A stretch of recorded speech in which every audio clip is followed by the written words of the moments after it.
Imagine for a second that you were watching the most high-stakes football match of the entire year. Oh, yeah.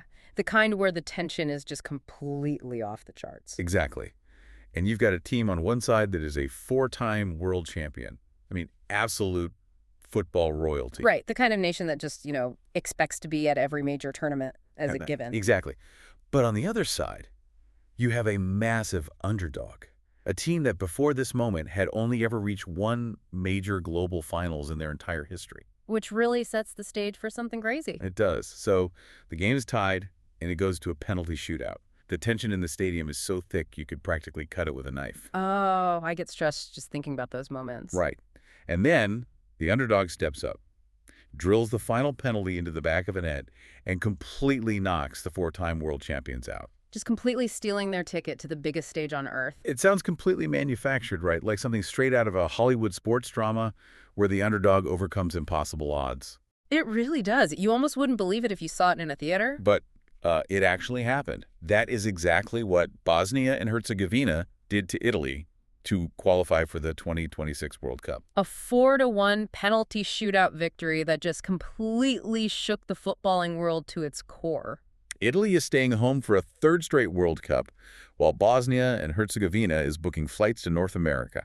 So, welcome to the Deep Dive. Glad to be here. It's going to be a fun one. Today, we are exploring a massive stack of sources from highly detailed tactical analyses and historical data to betting odds and player profiles. And putting all of that together to really decode the Bosnia and Herzegovina national football team heading into this 2026 World Cup. Because it is a genuinely fascinating profile to analyze, isn't it? Oh, absolutely. I mean, we are looking at a team that defies a vast amount of modern football logic.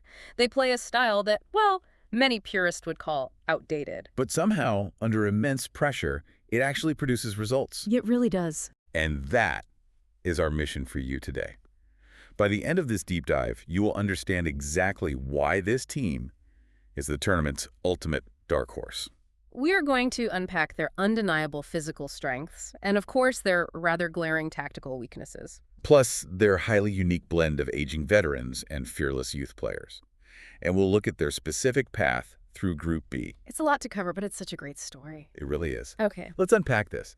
And I think we need to start with the incredible, chaotic journey they took just to get to this tournament. Yeah, to really understand the emotional weight of this team, you have to understand their culture and specifically their nicknames. Right. The nicknames are great. They are known as the Zmajevi, which translates to the Dragons, and also the Zlatni Zhiljani, or the Golden Lilies. The Golden Lilies, right. That second one has some serious historical weight, doesn't it? It does. It's a direct nod to their historical state insignia, which was adopted right after the nation's independence. So there is this deep, fierce national pride tied up in this squad. But historically, the Dragons have not breathed much fire on the global stage. I mean, before 2026, their only other World Cup appearance was Brazil 2014. Yeah, getting to North America was just a monumental task for them. Looking at the UEFA Group H qualifiers, they finished second behind Austria.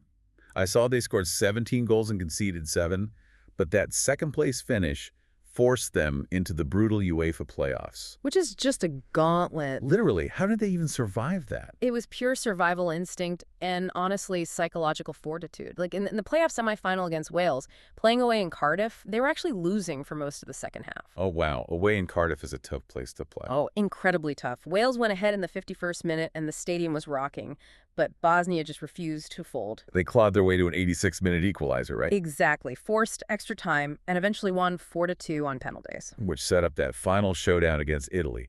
And incredibly, they went behind early in that game, too. They did. Italy scored in the 15th minute, which, for an underdog, is usually a death sentence. Yeah, because Italy is famous for scoring once and then just defensively suffocating you for the rest of the match. Right. But Bosnia applied this relentless, bruising physical pressure. They equalized late in the 79th minute and then dominated the shootout 4-1. Sitting at the center of all this psychological resilience is their manager, Sergej Barbarez. I was looking into his background, and his resume stood out for what it didn't have. Yeah, his path is definitely unconventional. I mean, he is a former captain of the national team, an absolute cult figure for the fans, But before he took this massive job in April 2024, at the age of 52, he had literally zero previous senior coaching experience. Zero. He was completely out of the managerial game. After his playing career ended, he essentially spent years enjoying retirement and playing professional poker. Professional poker, that's wild. Yeah. He didn't work his way up the coaching ladder like almost everyone else at this tournament. It's like he sat down at a poker table, looked at his hand, and realized he didn't have the flashiest cards. Right. He didn't have the golden generation of highly technical players the country had a decade ago. Exactly. So he just decided to go all in on grit, intimidation, and psychology instead. He read the table, looked at his players, and successfully bluffed the four-time world champions. That is a perfect way to put it. He built this absolute fortress mentality. He knew he needed a very specific culture to pull that bluff off, so he immediately surrounded himself with his former battle-tested teammates. On the coaching staff, you mean? Yeah, people like Emir Spejek and Sasa Papak. They created this insular family atmosphere where everyone fights for the man next to them. Which makes sense. And that poker player mentality, that willingness to play the opponent rather than just playing the cards, directly birthed one of the most unique tactical systems in the entire tournament. Let's talk about those tactics, because from what the sources show, they absolutely do not play like the possession-heavy teams we are used to seeing dominate European football right now.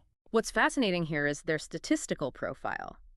Under Barbarez, they operate in this 4-4-2 or 4-3-3 hybrid system that completely rejects the modern obsession with patient build-up play. Yeah, like if you watch a team like Manchester City or the Spanish national team, they want to pass the ball 40 or 50 times in their own half. Exactly, just to carefully dissect an opponent. Bosnia has zero interest in doing that. I mean, they employ this extreme direct verticality. The numbers back that up completely. They completed more long passes than any other qualified UEFA nation. They basically get the ball and just launch it. And it is highly effective because of their immense physical profile. They ranked 4th overall in Europe for aerial duels won. 4th in all of Europe, that's massive. It is. They use these deep, raking diagonal crosses, massive long goal kicks, and set pieces as their primary playmaking mechanisms. So instead of trying to pass through an opponent's high press, they simply bypass the press entirely. Precisely. They just aim the ball at the physical frame of their center forwards. But wait, let me challenge that for a second. In modern football, possession is usually king. Sure. So if a team relies entirely on launching long balls and clearly lacks central creativity, won't the highly technical teams at this World Cup just intercept those long balls? Like, won't they keep possession and eventually pass them off the pitch? How does this actually work against elite midfields? Well, you've hit on it. That is their glaring vulnerability. Following the retirement of their legendary playmaker Miralem Pjanic, they suffer from a massive lack of central creativity. Right, they just don't have that guy pulling the strings anymore. No, they don't. So to compensate, Barbarez uses a midfield pivot. Now, in many teams, a pivot involves players who dictate the tempo and spray beautiful passes. But not for Bosnia. Not at all. Bosnia's pivot, which is usually Benjamin Tahirovic and Armin Djukovic, focuses purely on destruction. Wow, just destruction. Yeah, their entire job is to tackle, disrupt, and win the loose balls that drop out of the air after those long passes. So because they know they can't thread the needle through the center of the pitch, they just push everything out to the edges. Exactly. They isolate their fullbacks and young wingers out wide. The goal is to drive diagonally toward the corner flag and just whip the ball into the penalty area. But because they play this high-risk style, their defense is often left exposed, right? Oh, heavily exposed. The data shows they kept only 2 clean sheets in 12 qualifying matches. Only 2. That's definitely a red flag. It is, because when you bypass your own midfield with a long pass, if the opponent wins that header, their counterattack comes straight back at your defensive line with very little resistance. But here's the catch with bypassing the midfield and relying on wide crosses. You can launch the ball into the penalty box 50 times a match, but it is completely useless unless you have a physical anomaly waiting there to actually win those headers. Right, you need a target man. Exactly. Oh. Which brings us to the man this entire system relies on. I was looking at the roster and I couldn't believe my eyes. Edin Džeko is 40 years old. 40. It's wild. He is the living legend of Bosnian football. And he is still out there competing at the absolute highest level. The stats are just staggering. He has 148 caps for the national team and 73 goals. Yeah, his longevity is incredible. And it's not like he's just riding the bench at the club level to stay fit either. He has had this incredible domestic resurgence in Germany at FC Schalke 04, practically carrying them back to the Bundesliga. How is a 40-year-old still the focal point of a World Cup team? Because his role has become incredibly specialized. He obviously doesn't have the pace he had a decade ago when he was, winning the Premier League with Manchester City. Right, he's not sprinting past defenders anymore. No. But his understanding of space, his timing, and his ability to hold the ball up with his back to the goal are still elite. So how do they make that work physically? Barbarez uses this system with a foil. A foil. That's Edin Džeko from VfB Stuttgart, right? What exactly does a foil do in this context? Think of a foil as the bodyguard who does all the exhausting birdie work so the star can shine. Oh, I like that analogy. Yeah, Demirovic executes the aggressive pressing, he chases down lost causes, he engages the opponent's center backs in brutal physical duels, and makes unselfish off-the-ball runs. So he's basically doing the running for two people. Exactly. All of this sprinting and battling is designed to drag defenders out of position and just tire them out. That allows Džeko to conserve his energy, hover around the penalty spot, and focus entirely on clinical finishing when the cross finally arrives. You've also got another veteran, Sead Kolasinac from Atalanta, providing that absolute grit and muscle at the back. But I have to push back again here. Go for it. Relying on a 40-year-old striker as your primary source of goals in a high-intensity summer tournament in North America, that sounds like a disaster waiting to happen. Oh, it is undeniably their single biggest point of failure. A Summer World Cup involves intense heat, massive travel distances across time zones, and grueling matches every few days. It's exhausting for a 25-year-old, let alone a 40-year-old. Exactly.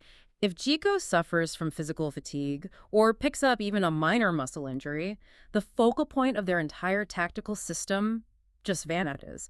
They do not have a like-for-like replacement who commands that same gravity in the penalty box. Here's where it gets really interesting, though. You have these grizzled, battle-tested veterans like Džeko and Kolasinac holding down the center of the pitch. Right.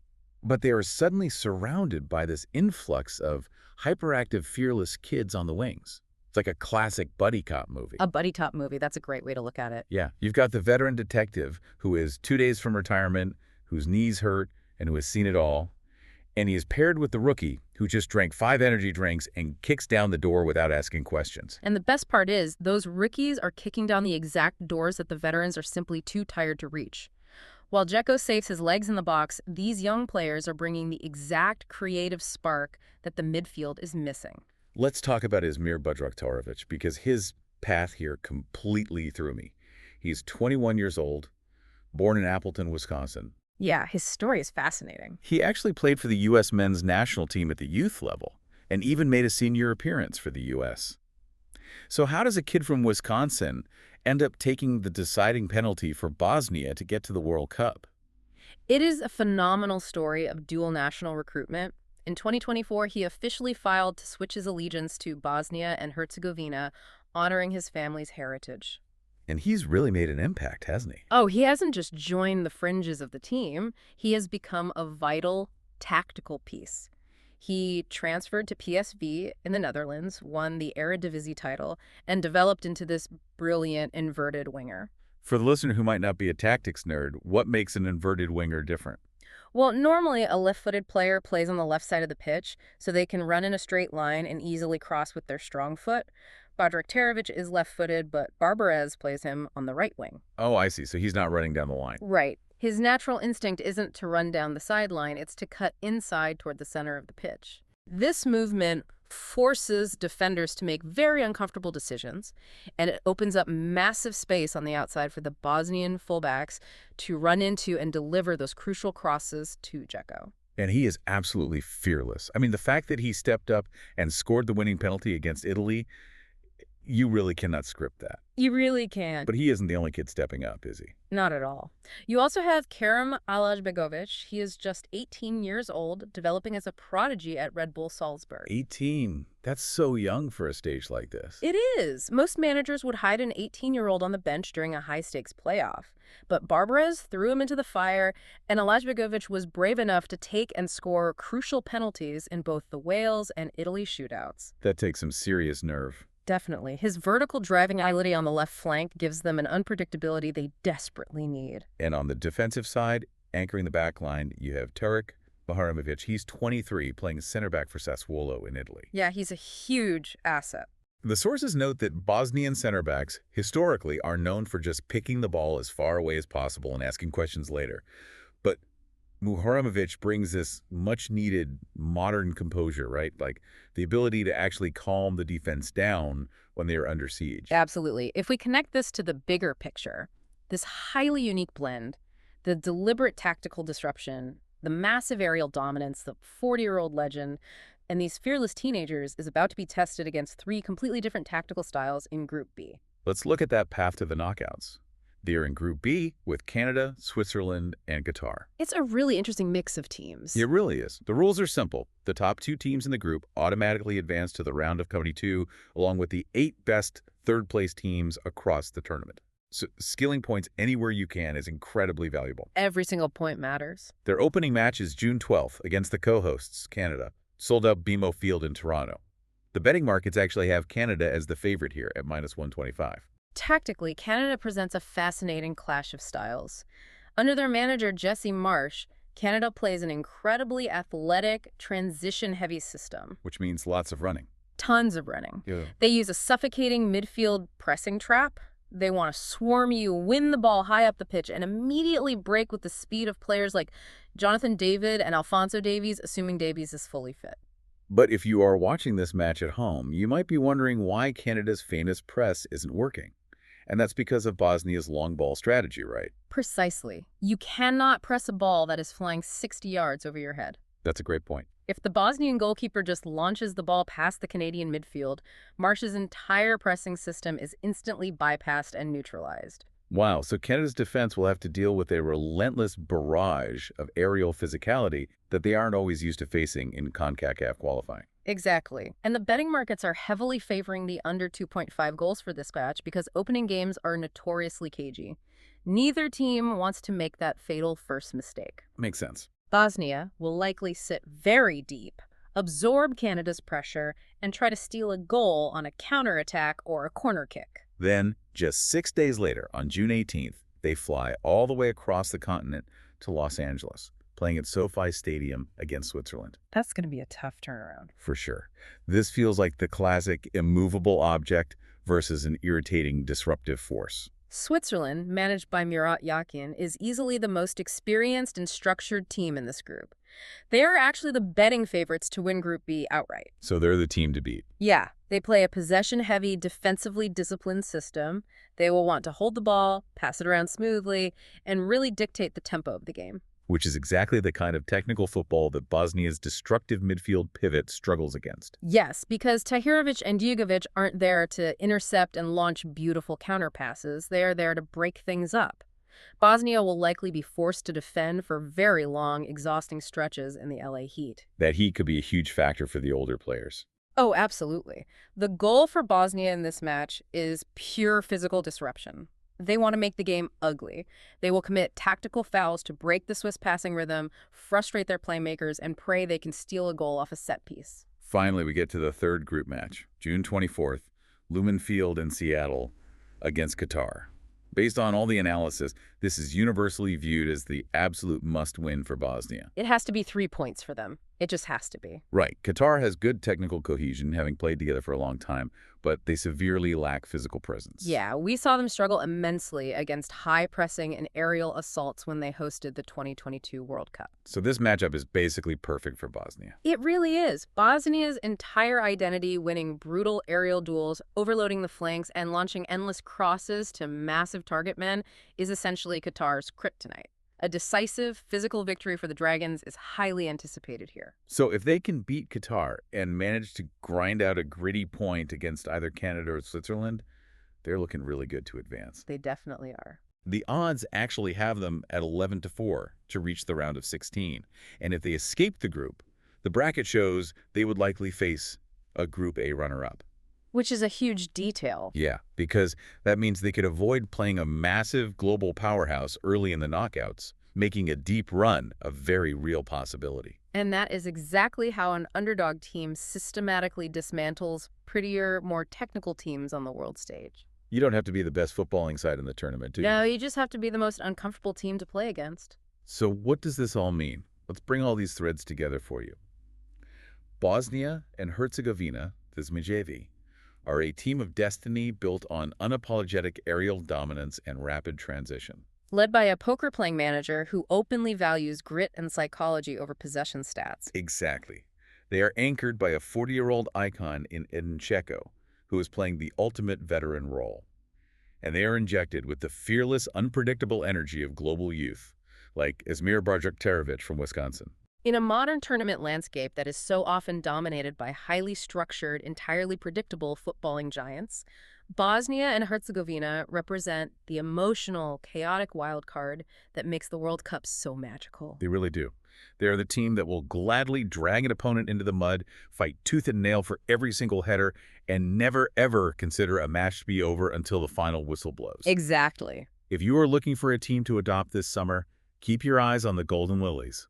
Whether they win or lose, they are guaranteed to bring the drama. They certainly will. But looking at this roster raises a massive, looming question, one that will linger long after their summer tournament ends. What's that?